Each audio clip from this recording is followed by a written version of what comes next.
Le village emploi-formation organisé par la mission locale Nord Martinique a animé la place Bertin à Saint-Pierre ce jeudi 12 septembre.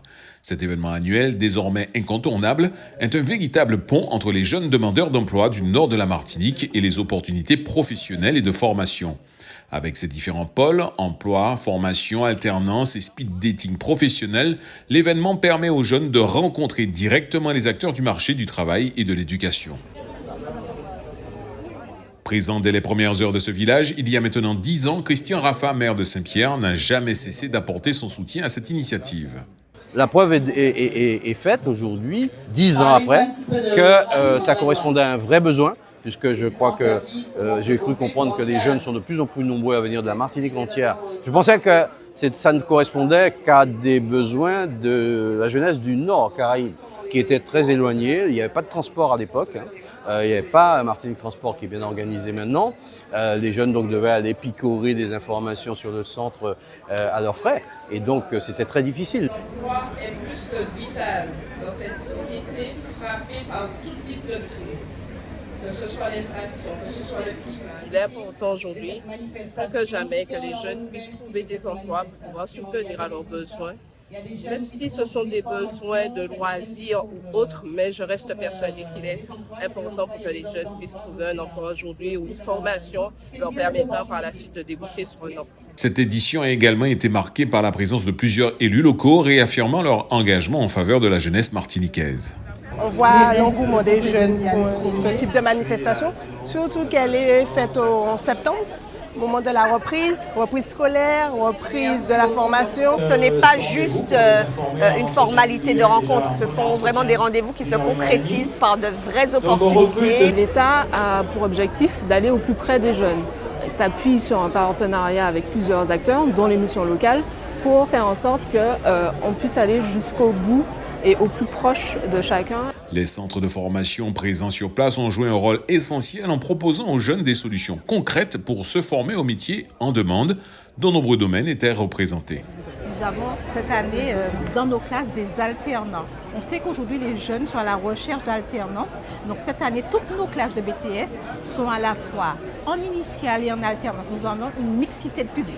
Pour nous, la formation, c'est un champ qui est primordial sur notre territoire et on a dimensionné un établissement pour accueillir un maximum de jeunes et surtout pour les maintenir sur le territoire pour qu'ils puissent être formés et pouvoir avoir une activité professionnelle. Mais surtout, cette attestation JDC va leur permettre d'obtenir leur diplôme du bac, accéder aux études supérieures ou passer le permis.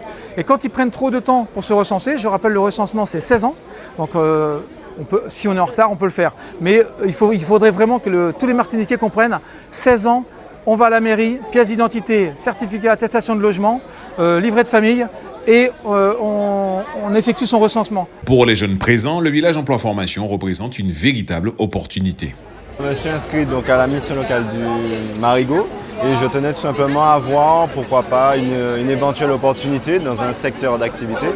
Dans ma situation, c'est vrai que je fais déjà un BTS diététique, je suis en attente de résultats. Et je me suis dit, bon, pourquoi pas, pendant les vacances, comme je suis en attente de résultats, pour pouvoir travailler dans un secteur qui pourrait, pourquoi pas, m'intéresser. Je ne sais pas trop. Je ne sais pas si je cherche une formation ou bien un travail, mais je souhaite me réorienter. Parce que j'étais dans la restauration, j'ai fait serveuse, bar et cuisine. Et là, je vais voir autre chose. Il faut que tu fasses tes stratégies à toi. C'est ta stratégie qui va fonctionner, pas la stratégie des autres, ta stratégie à toi. Et si quelque chose ne fonctionne pas, change de stratégie, ne reste pas dans la même machin en disant j'ai pas de chance, on m'a pas donné. En conclusion de cette journée riche en échanges et en opportunités, le directeur de la mission locale Nord Martinique a exprimé sa satisfaction. Plus de 1200 jeunes présents ce matin. Vraiment, je suis très fier de ces jeunes qui ont démontré qu'ils pouvaient se mobiliser pour l'emploi, se mobiliser pour la formation. Ils sont allés voir les partenaires, ça ne les emplissait pas. Même la partie recrutement, l'espace recrutement était blindé. Moi, je suis vraiment très, très fier de notre jeunesse et on se rend compte que tous ces talents veulent mettre leurs compétences à disposition de la Martinique, en tout cas à disposition des entreprises martiniquaises. Et en ce sens, je crois qu'il y a vraiment des raisons d'espérer que demain, les choses se passent encore mieux pour nos jeunes parce qu'on sent bien qu'ils sont impliqués. ils ont envie, ils le démontrent, ils le montrent chaque jour. Et là, ce matin encore, ils nous ont fait plaisir en démontrant qu'ils étaient bien présents, ils étaient tous avec leur CV, ils avaient les bonnes présentations. Et là, ils s'investissent vraiment pour que leur avenir soit assuré. Un bilan positif qui témoigne du rôle clé que joue ce village dans la dynamique socio-économique du nord de la Martinique.